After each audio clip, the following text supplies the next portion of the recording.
Hi kids, and welcome to the Boys and Girls Club. This is Mr. Andy from the Downey Center. Today we're going to look at a cool math trick called a number grid. We're going to start with all of our basic counting numbers except for 0, which I shouldn't say 0 because that's not a counting number anyway. So we're going to start with all of our basic counting numbers.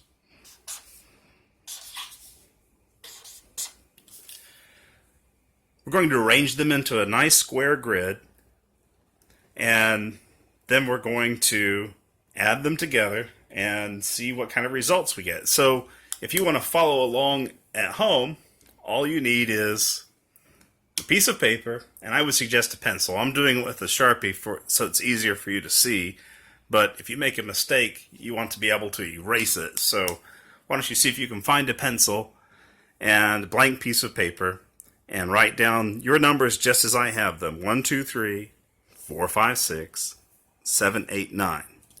Okay? Now, the first thing I'm going to do is I'm going to add the numbers across the center. The 4, 5, 6. And when I add 4, 5, and 6, I get 15.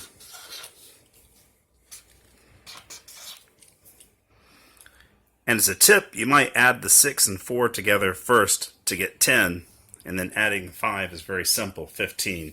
It does not matter which order you add numbers together, so we just try to do it in the way that's easiest. Okay, the next step, I'm going to add the numbers vertically along the center, 8, 5, and 2. So I'll add the 8 and 2 to give me a 10, and then add the 5. And I get 15. And then the next step is to add the numbers diagonally. 1, 5, and 9. So here I'll add the 9 and the 1 to give me a 10, and then add the 5. And I get 15. And my last step is to add the other diagonal, 7, 5, and 3. I'll add the 7 and 3 to get 10, and then add the 5, and I get 15. So no matter which way we add these numbers, we always get 15.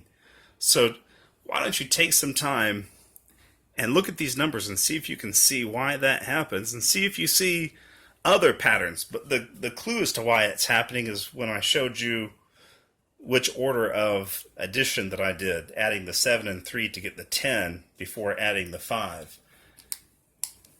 So that's it for this math trick, and I'll see you on the next video for another math trick.